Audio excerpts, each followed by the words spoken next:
এমন একজন মানুষ যিনি জীবনে কখনো এই অঞ্চলে পা রাখেননি, চেনেন না এখানকার একটা নদী, একটা গ্রাম, একটা মানুষও। অথচ 5 সপ্তাহের মধ্যে তার হাতের একটা রেখাই ঠিক করে দেবে আপনি কোন দেশের নাগরিক হবেন, কোন পতাকার নিচে দাঁড়াবেন, আর হয়তো আপনি বেঁচে থাকবেন কিনা।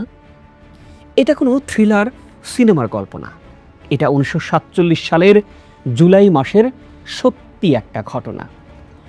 আর মানুষটার নাম স্যার সিরিল রেডক্লিফ। সিমলার একটা শান্ত বাংলো, বাইরে টিপ টিপ বৃষ্টি, ভেতরে বসে একজন ব্রিটিশ ব্যারিস্টার, টেবিলের উপর মানচিত্র, জনশুমারির মোটা মোটা খাতা আর একটা কলম।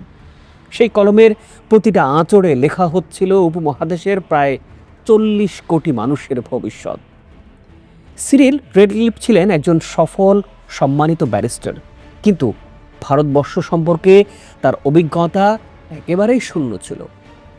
এর আগে কোনোদিন তিনি এই ভূখণ্ডে আসেননি, অথচ তাকেই দেয়া হলো ইতিহাসের সবচাইতে স্পর্শকাতর দায়িত্ব, বাংলা আর পাঞ্জাব ভাগ করার রেখা টানা। কোন গ্রাম যাবে ভারতে, কোনটা যাবে পাকিস্তানে, এই সিদ্ধান্ত নেয়ার জন্য তার হাতে সময় ছিল মাত্র 5 সপ্তাহ। কাজ শেষ করে তিনি ভারত ছাড়েন, আর কখনোই এই মাটিতে ফিরে আসেননি।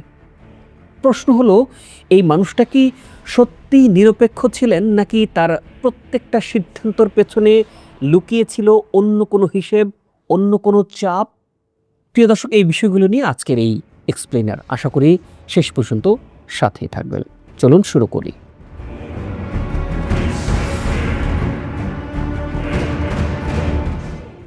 দ্বিতীয় বিশ্বযুদ্ধ ব্রিটেনকে করে দিয়েছিল আর্থিকভাবে বিধ্বস্ত।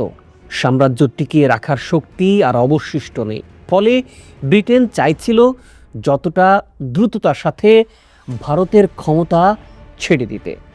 1947 সালের মার্চ ভারতের শেষ ভাইসরয় হয়ে এলেন লর্ড মাউন্টব্যাটেন।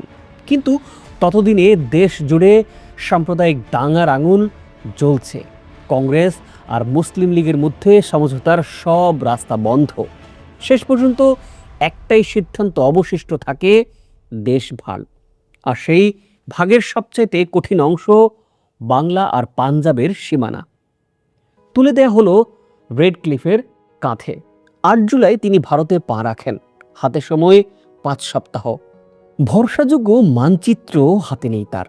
কমিশনের বিচারকরাও নিজেদের মধ্যে কোনো ঐক্যমতে পৌঁছাতে পারেননি।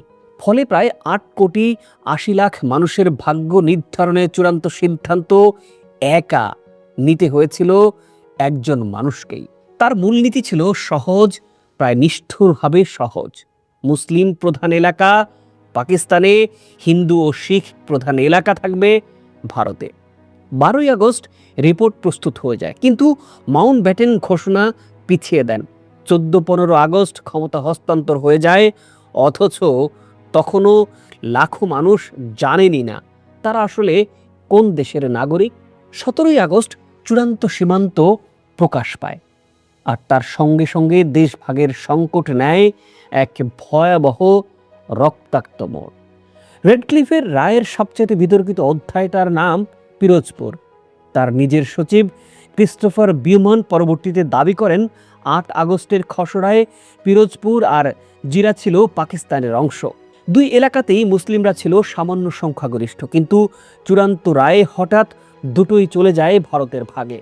কেন এই আকস্মিক পরিবর্তন?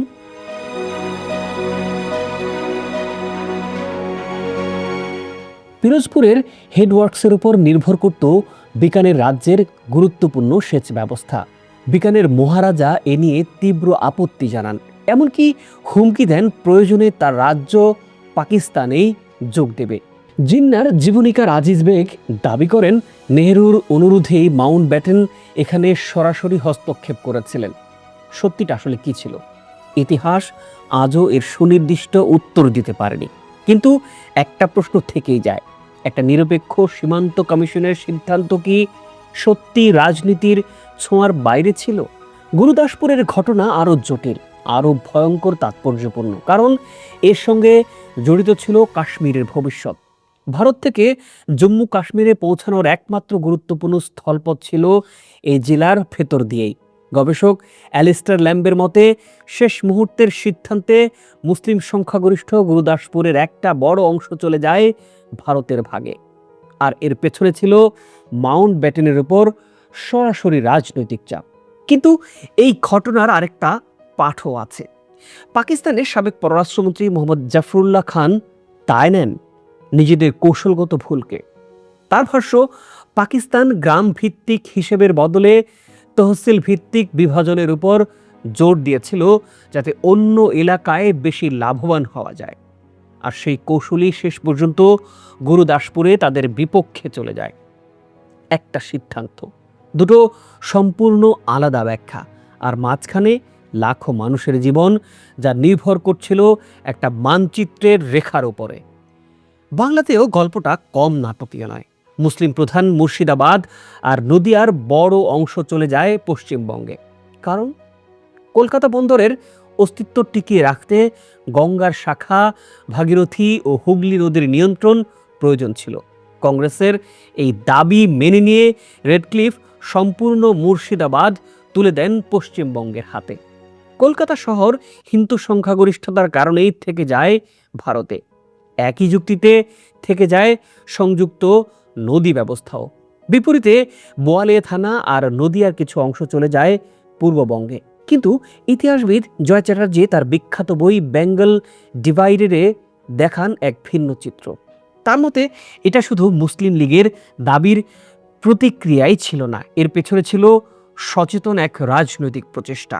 কলকাতা কেন্দ্রিক হিন্দু ভদ্রলোক শ্রেণী চাননি অখণ্ড বাংলায় সংখ্যালঘু হয়ে থাকতে। তাই তারা সচেষ্টভাবে লবিং করেছিলেন একটা হিন্দু নিয়ন্ত্রিত পশ্চিমবঙ্গ গড়ে তোলার জন্য। এই দর কষাকষির রেশ থেমে থাকেনি 1947-এই, এটা গড়ায় 1952 সাল পর্যন্ত। নদিয়া সীমান্তের বিরোধ মেটাতে 1949 সালে বসাতে হয় আলাদা একটা ট্রাইব্যুনাল।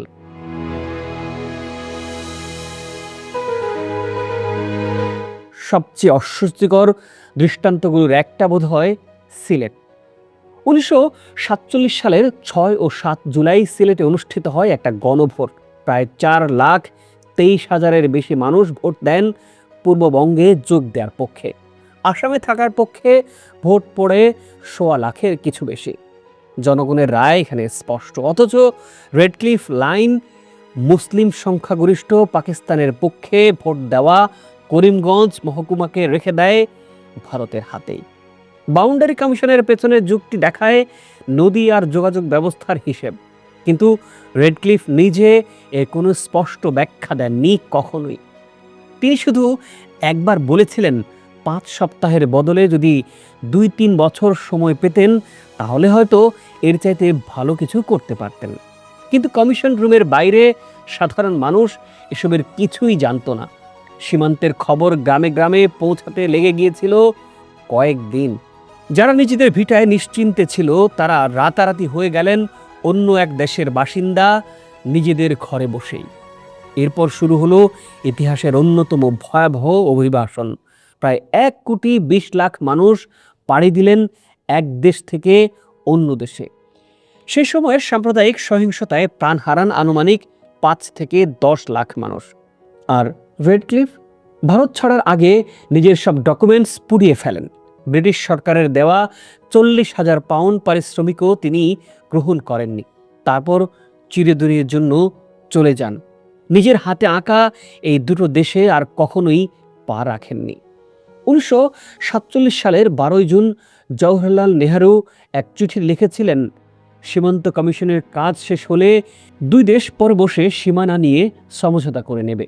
কিন্তু ইতিহাস সেই পথে হাঁটেনি। 5 সপ্তাহের তাড়াহুড়োয় টানা একটা রেখা, যার পেছনে ছিল না পর্যাপ্ত সময়, না নির্ভরযোগ্য তথ্য, আর হয়তো না সম্পূর্ণ নিরপেক্ষতা। সেই রেখার রাজনৈতিক অভিঘাত আজও পুরোপুরি অতীত হয়ে যায়নি। এক ব্যারিস্টার, একটা কলম, 5 সপ্তাহ আর 40 কোটি মানুষের ভাগ্য, যা লেখা হয়েছিল একমাত্র রেখায়। প্রিয় দর্শক, মানচিত্রের এই রেখা নিয়ে আপনার ভাবনা কি? নিশ্চয়ই মন্তব্য করে জানাতে পারেন আমাদের। আজ এ পর্যন্তই। ভালো থাকুন, দেখা হবে পরে কোনো বিশ্লেষণে।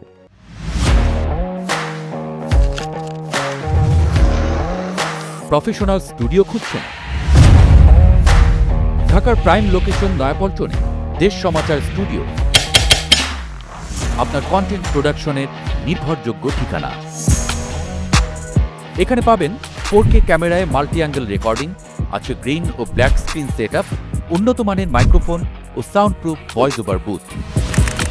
আপনার পছন্দ মতো স্টুডিও ডিজাইন করার সুযোগও থাকছে। Hazrat Shahjalal news content, talk show, interview বা পডকাস্ট যা কিছুই করেন এখানে পাবেন প্রফেশনাল সেটআপ আর ফুল এডিটিং সাপোর্ট। আপনার চাহিদা অনুযায়ী বুক করতে পারেন আজই। কল কিংবা হোয়াটসঅ্যাপ করুন এই নাম্বারে 01-720-210657। ভিজিট করুন আমাদের ওয়েবসাইট ও ফেসবুক পেজ।